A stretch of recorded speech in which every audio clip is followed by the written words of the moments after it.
오랫동안 붙들고 살던 내 삶의 방식과 방향이 바뀔 때가 있습니다. 이 오랜 시간 속에서 마치 가랑비에 옷 젖듯 서서히 바뀌는 예가 있지만 폭풍처럼 한순간에 바뀔 때도 있습니다.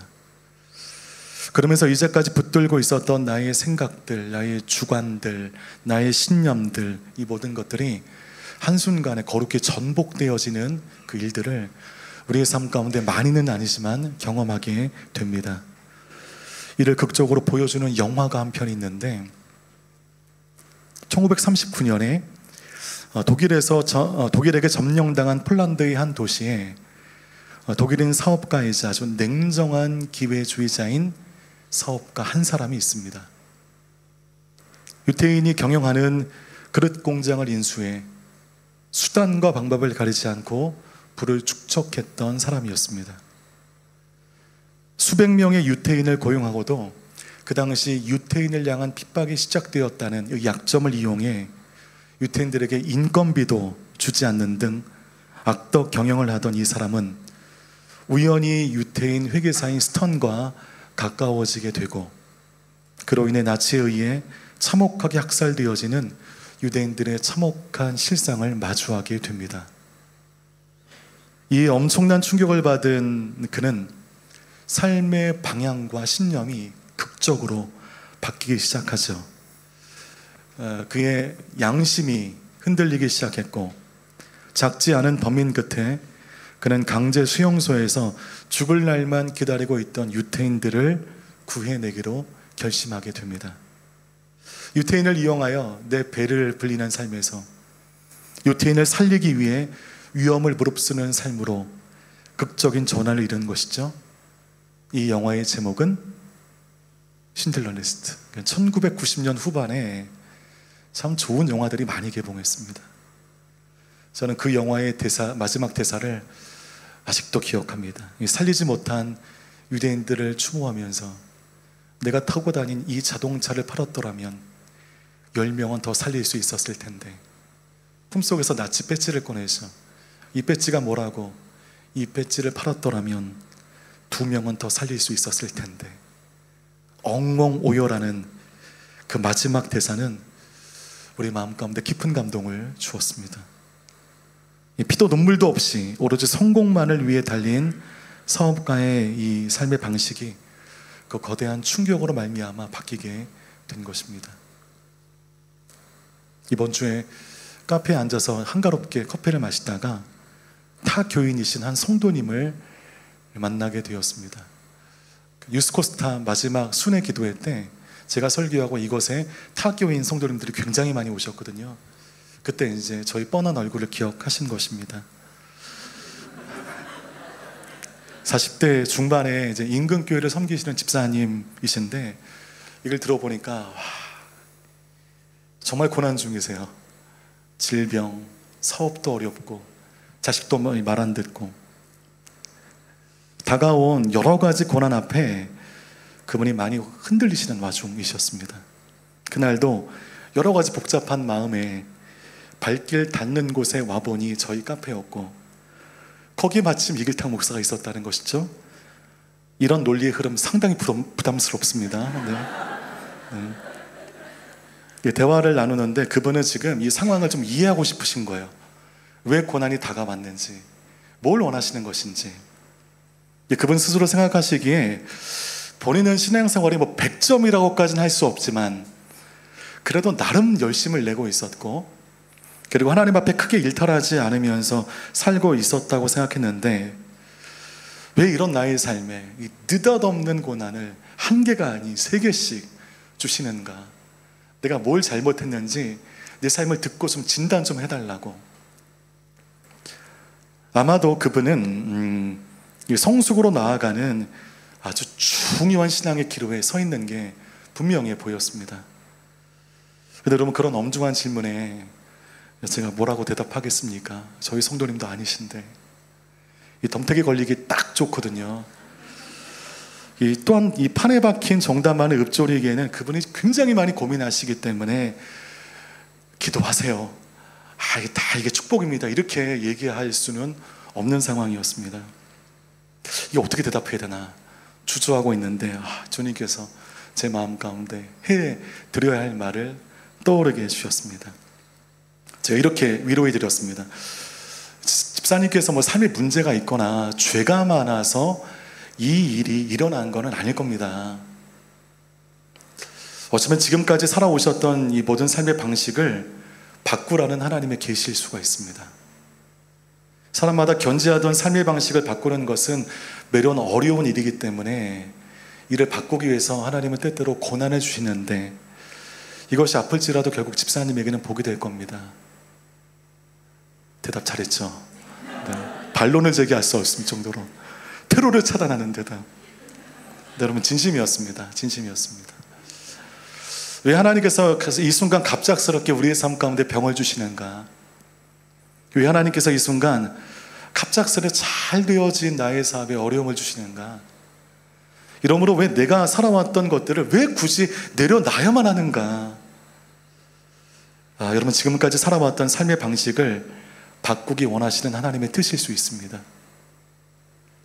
그 세상적인 방식이 지금은 아무런 문제가 없이 평안하게 진행되어지지만, 그 세상의 방식을 고수할 경우 그 끝자락이 어려울 수가 있기 때문에 하나님께서 우리를 사랑하셔서 지금 고통스럽고 어렵지만 삶의 방식을 바꾸길 원하는 하나님의 뜻 가운데 그 참 어려워하는 그런 삶의 어려움을 우리에게 허락하실 수 있었다는 것이죠. 제가 몇 달 전에 주일 설교 때 이제 저희 가문의 가족력을 얘기하면서 이제 주의 결부하에서 말씀을 드렸는데, 저희 가문은 이 당뇨라고 하는 가족력 때문에 고통을 많이 당하셨습니다. 제 아버지께서는 40대 초반에 당뇨 판정을 받으셨는데, 이 당뇨를 대하시는 아주 지혜가 있으셨어요. 상황에 체념하지 않으셨고 바로 삶의 습관들을 하나하나 바꾸기 시작하셨습니다. 맵게 짜게만 드시던 음식에 대한 식습관을 바꾸셨습니다. 싱겁게 덜 드시기 시작하셨습니다. 그리고 치열하게 운동하기 시작하셨어요. 그렇게 관리하시니 아버님 안에 이제 생체적인 변화가 시작이 되었습니다. 살이 빠지기 시작했고, 살이 빠지면 당뇨 치수가 떨어지기 시작했습니다. 근육이 붙고 배가 들어가기 시작하셨습니다. 전체적으로 건강이 좋아지셨습니다. 2-3시간씩 늘 운동하셨거든요. 제가 늘 핀잔했습니다. 아버지는 담임 목사니까 시간이 남아도셔서 운동하시지 저희 같은 부목사들은 절대로 그렇게 운동할 수 없다. 네, 하여튼 그렇게 치열하게 운동하시면서 건강이 좋아지셨어요. 오히려 52년생이셔서 70이 넘으셨는데 그 나이로 보이지 않으실 만큼 건강을 잘 챙겨고 계십니다. 그렇기 때문에 당뇨가 복이다 라고 얘기할 수는 없어요. 복은 아니죠. 하지만 결국 당뇨는 오히려 제 아버님에게는 건강을 얻는 전환점이 되었다는 것입니다. 바로 오늘 말씀의 내용이 그렇습니다. 고난 중에 있는 성도님들은 늘 3가지의 질문을 하나님께 드리죠. 첫 번째, 이런 고난이 있는 이유가 무엇입니까? 두 번째, 이런 고난이 언제까지 계속되는 겁니까? 세 번째, 이런 고난의 의미는 무엇입니까? 이렇게 질문하지만 이 질문에 대한 하나님의 대답은 속 시원하니 많지 명쾌하지 않으십니다. 내가 너와 함께 할 거야. 내가 너와 동행할 거야. 아니, 하나님 그런 대답 말고 이 질문에 대한 명확한 대답을 주십시오. 같이 대답을 잘 안 하세요. 그러나 성경 속에서 수많은 성경의 인물들의 삶을 통해서 하나님은 이미 전 말씀하셨다고 믿습니다. 이런 고통을 통해서 결국 우리의 비전과 꿈이 완성되어지고 우리가 걸어야 할 그 목적지로 한 걸음 한 걸음 나아가게 되는 것입니다. 그래서 늘 뜻모를 고난이 올 때마다 하나님께서 나를 미워하시나? 하나님이 나에게 무관심하시나? 아니, 하나님이 안 계신가? 이렇게 생각하면 그 문제가 풀리지가 않습니다. 물론 그 상황이 너무너무 힘들지만 그런 상황을 이 힘든 시간을 통해서 하나님께서 원하시는 나의 삶의 항로를 고쳐가시려나 보다 라고 고백한다면 정말 그 모든 시간을 통해서 하나님이 우리의 삶의 이정표로 우리를 인도하신다는 것이죠. 여러분, 금속을 강하게 만드는 두 가지 방법이 있다고 합니다. 첫 번째는 매우 뜨거운 물에 넣었다가 갑자기 꺼내서 찬물에 넣었다가 이것을 반복하는 담금질입니다. 이것을 한자어로는 연이라고 합니다. 또 하나가 있는데 이번에는 엄청난 압력으로 계속해서 이 금속을 두들기는 것입니다. 두들기면 두들길수록 금속의 밀도가 견고해져서 강도가 세워진다는 것이죠. 이것을 한자어로 단이라고 합니다. 같이 합치면 연단이죠. 21세기 초정밀 초과학 시대에 여전히 금속을 달구고 여전히 금속을 두들겨서 강도를 높이고 있습니다. 이런 원시적인 방법을 아직도 차용하는 것은 연단이 쇠를 단련하는 가장 효과적이고 검증된 방식이기 때문인 것입니다. 저는 여러분의 삶의 고통도 그렇게 비유하고 싶어요. 왜 하나님께서 당신을 믿고 따르는 사람들에게 불같은 연단을 주시는가? 그 불같은 연단이라고 하는 작업을 통하여 내 안에 불순물이 나도 모르게 드러나는 것입니다. 두 번째, 왜 하나님의 인생들을 그렇게 쉬지 않고 두들기시는가? 그 조직을 견고하게 만들어서 하나님 앞에 쓸모 있는 인생으로 만들기 위하여 주는 우리를 계속 두들기시는 것입니다.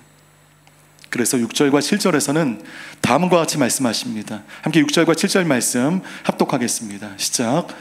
그러므로 여러분은 이제 온갖 시험을 당해 잠시 근심하게 됐으나 오히려 크게 기뻐합니다. 그것은 여러분이 당하는 믿음의 시련이 불로 연단에도 없어질 금보다 더 귀해 예수 그리스도께서 나타나실 때 칭찬과 영광을 존귀를 얻게 하려는 것입니다. 자, 6절의 말씀을 띄워주시면 시험과 기쁨이라고 하는 어울리지 않는 단어가 만나고 있고 7절 말씀 띄워주시면 시련과 칭찬과 영광이라는 전혀 어울리지 않는 단어가 만나고 있습니다. 시험이라고 하는 이정표를 통하여 기쁨이라고 하는 목적지로 나아가는 것이고 시련이라고 하는 이 이정표를 통하여 칭찬과 영광과 존귀라고 하는 목적지로 나아가게 된다는 것입니다. 시험, 시련, 연단이라고 하는 이정표를 만날 때 그 이정표는 내가 생각하지 못한 반전의 인도하심으로 우리를 인도합니다.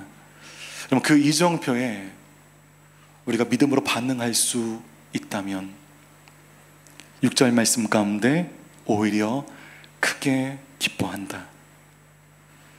우리는 기뻐할 수 있습니다. 그 연단은 우리를 죽이는 하나님의 징계가 아닙니다. 그 연단은 우리를 두들김으로 철이 철을 날카롭게 하듯 우리의 삶 가운데 무너지지 않는 하나님의 인도하심의 능력이 된다는 것이죠. 6절 말씀 다시 한번 읽어보도록 하겠습니다. 시작. 그러므로 여러분은 이제 온갖 시험을 당해 잠시 근심하게 됐으나 오히려 크게 기뻐합니다. 6절의 말씀 보면 온갖 시험을 당한다. 반갑지 않아요. 근데 그 뒤에 반가운 문구가 있습니다. 어떻게 근심하게 됐으나? 잠시 근심하게 됐으나. 잠시라고 하는 시제가 주는 의미는 이 모든 것이 영원하지 않다는 것입니다. 반드시 끝이 있다는 것이죠. 그런데 우리가 원하는 고난의 시간들은 항상 짧았으면 좋겠고 빨리 끝났으면 좋겠고 아니 가능하다면 아예 이런 시간들이 없었으면 좋겠다. 동일한 우리의 마음입니다.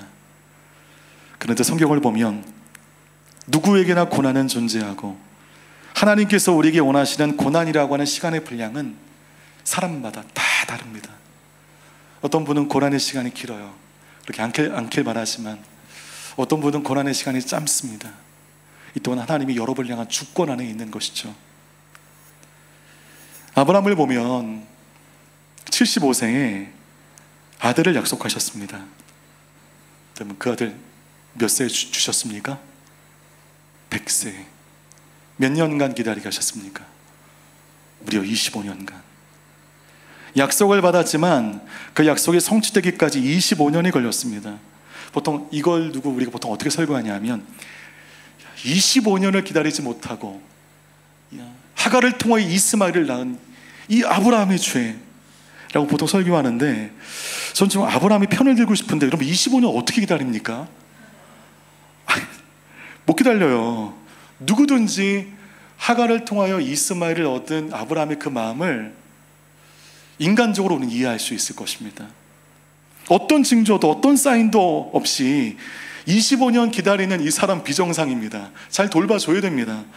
우리는 아브라함의 기다린 이 기다림의 믿음을 이해할 수 없고 따라할 수 없어요. 그런데 이렇게 오랫동안 기다리게 하신 만큼 약속한 축복의 크기도 작지 않았습니다. 25년이라는 기나긴 기다림의 시간을 통하여 아들 이삭 외에 하나님은 또 하나 중요한 선물을 주시는데 믿음의 조상이라는 칭호를 주셨습니다. 믿음의 조상 되려면 25년 정도는 기다리셔야 되는데 저는 안 받겠습니다. 그 칭호 안 받겠습니다. 저는 25년 못 기다려요. 네. 그리고 여러분, 아브라함은 하늘의 별과 바다의 모래와 같은 민족이 될 것이라는 엄청난 비전을 받았음에도 불구하고 이삭 한 명 낳고 죽었습니다. 뭔가 좀 말년에 새 쌍둥이 정도는 낳거나 죽기 직전까지 이 자녀를 생산하거나 그랬다면, 야, 이거 조짐이 보이네, 야, 이 비전에 이룰 이 조짐이 확실히 있네, 대단하네 이랬을 텐데 딱 한 사람 이삭을 낳고 죽었습니다. 나중에는 그것이 그때는 실패인 줄 알았습니다. 나중에 수백 년, 수천 년이 지난 후에 아브라함을 보고 모든 사람들이 알게 되었습니다. 아브라함과 이삭의 관계는 하나님과 그분의 아들 예수 그리스도의 모형이라는 것을 나중에서야 알게 되었습니다. 모리아산의 아들 이삭을 바치게 된 사건, 아주 결정적인 사건인데, 모리아산, 이 모리아산이 신약으로 넘어오게 되면 이 모리아산에서 매우 중요한 사건이 있게 되거든요. 그 모리아산에서 어떤 사건이 있게 됩니까? 예수님이 십자가에 달려 돌아가시죠. 명칭만 달라지 동일한 곳입니다. 이것을 후대가 알게 된 곳입니다. 아, 예수 그리스도의 사건을 보여준 모형이 아브라함과 이삭 그 모리아 사건이었구나. 예, 이삭은 예수님의 모형이었습니다. 한 명으로 족합니다.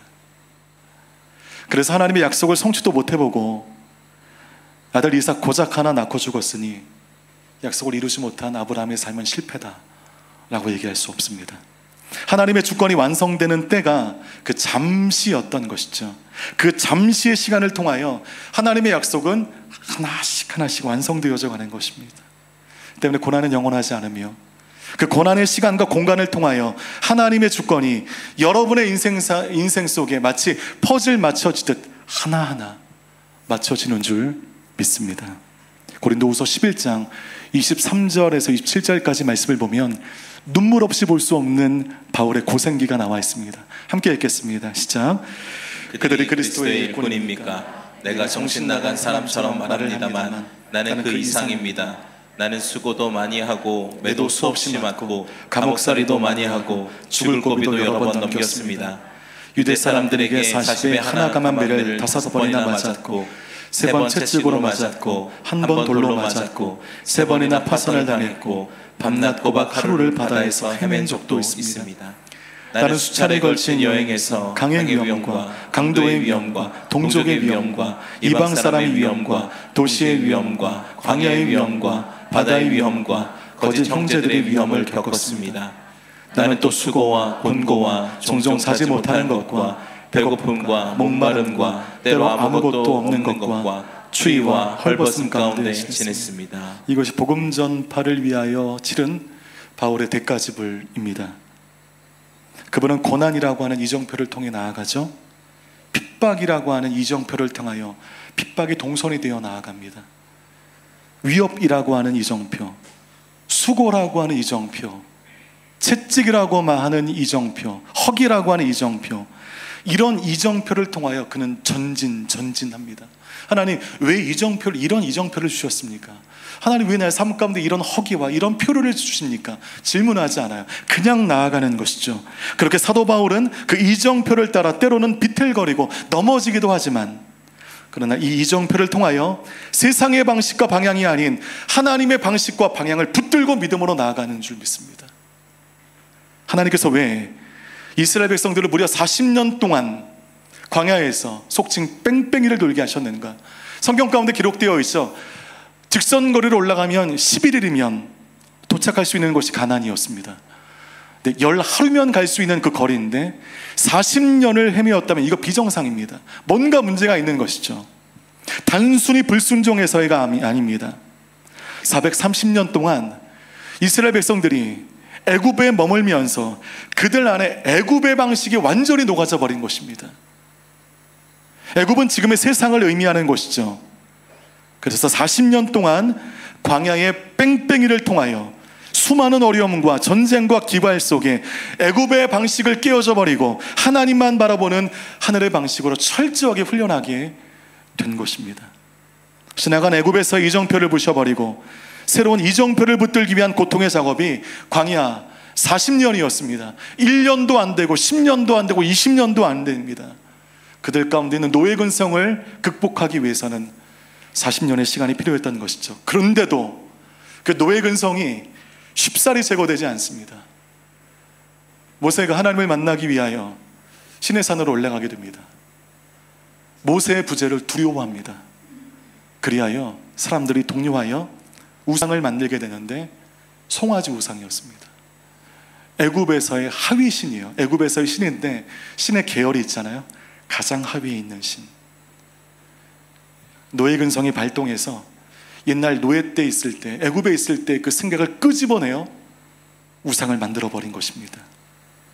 그러면서 어려울 때이면 계속 애굽을 추억합니다. 애굽에 있었더라면 우리가 줄이지 않았을 텐데, 우리가 애굽에 있었더라면 이렇게 죽지 않았을 텐데, 와, 얘는 안 되겠구나. 40년을 뺑뺑이했는데도 안 되겠구나. 그래서 하나님은 광야에서 여호수아 갈렙을 제외한 1세대를 다 죽이시죠. 그리고 새로운 세대, 즉 애굽 방식에 물들지 않고 새로운 이정표를 붙들기 위하여 어떤 선입견과 편견도 없는 새로운 세대들로 하여금 가나안 땅에 들어가게 하십니다. 황폐한 광야 한복판에서 구름 기둥과 불 기둥으로 그들을 인도하십니다. 줄일 때 단백질, 메추라기를 보내주셨고, 줄일 때 탄수화물, 만나를 보내주셨습니다. 목마를 때 돌에서 물이 터지게 하셨습니다. 이런 사건을 통하여 그들이 배우는 거죠.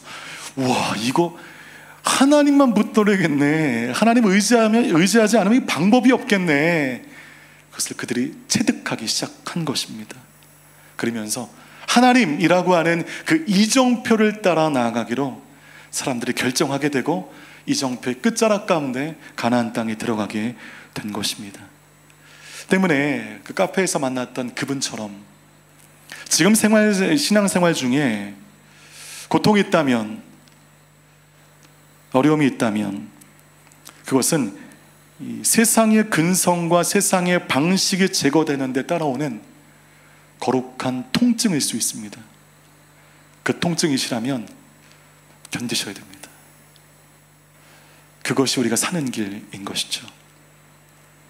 베드로전서 1장 8절 말씀 함께 읽겠습니다. 시작. 여러분은 그리스도를 보지 못했으나 사랑합니다. 지금도 여러분은 그분을 보지 못하지만 믿고 말할 수 없는 영광스러운 기쁨으로 즐거워합니다. 자, 8절 말씀 보면 하나님의 이정표, 즉 고난 중에 회복되어야 할 중요한 가치가 발견됩니다. 기쁨입니다. 여러분, 고난과 기쁨은 같이 갈 수 없을 것 같죠? 하나님의 이정표는 결국 기쁨이요 영광스러운 승리인 것입니다. 그래서 고난 중에 있는 분들에게서 가장 보여지지 않는 것은 기쁨입니다. 기쁨이 안 보이죠. 고난 가운데 있으신 분들은 늘 슬퍼 보이고 어려워 보이고 고통 중에 있는 것이 얼굴 그대로 드러나게 됩니다.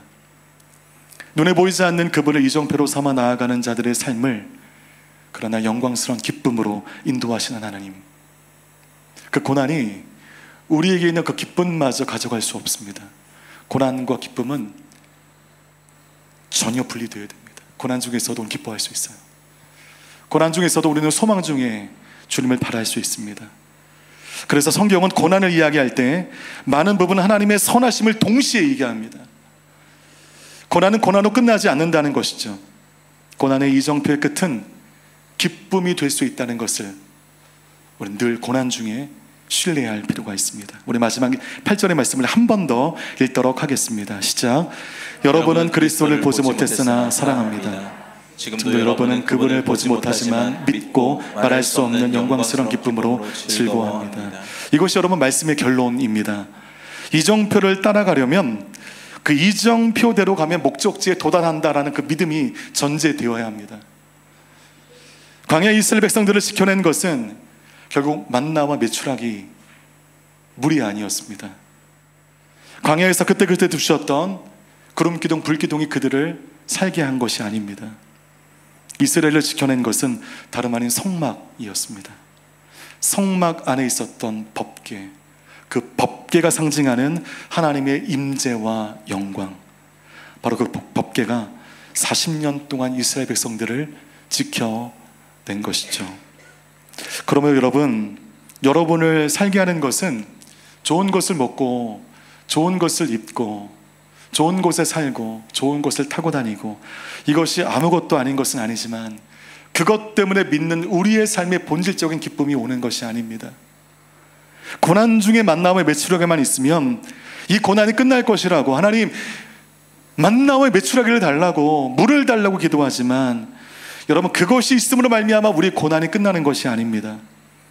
이스라엘 백성들을 지켜낸 것은 법궤 즉 말씀이었고 하나님의 임재였습니다. 이 오치민 땅 가운데 그 하나님의 임재를 경험하는 여러분 모두 되시기를 주님의 이름으로 축복합니다. 말씀 마치겠습니다. 사실 저는 여러분이 믿음 생활 저렇게 잘 하시는데 왜 건강이 어려우신가? 그 건강의 어려움을 통하여 주시는 하나님의 은혜가 무엇인가? 아는 척하지만 잘 모르겠습니다. 여러분의 직장의 일들이 왜 이렇게 꼬이기만 하는가? 그걸 통해서 하나님 뭘 말씀하길 원하시는가? 잘 모르겠습니다. 솔직히 속 시원하게 인생의 문제를 풀어주시지 않는 하나님이 때로 약속하고 저렇게 기도하는데 새벽마다 기도하는 대로 인생의 이 얽힌 실타래를 풀지 않아 주시는 그 하나님이 때로는 좀 약속합니다.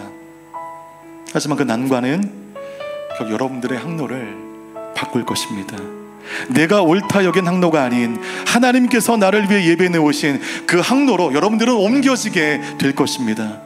지금은 그 항로가 바뀌어질 이유를 이해하지 못하고 알지 못하지만 내 인생의 시간이 많이 지난 후에 나의 삶을 돌아봤을 때 바로 그때 그 고난을 통하여 우리 항로를 바꾸신 하나님, 고난이라고 하는 이정표를 통하여 내가 가야 할 길을 인도하신 그 하나님을 우리는 고백할 수 있을 것입니다. 그 하나님의 이정표를 따라 믿음으로 나아가는 오늘의 교회 우리 귀한 성도님 모두 되시기를 주님의 이름으로 축복합니다.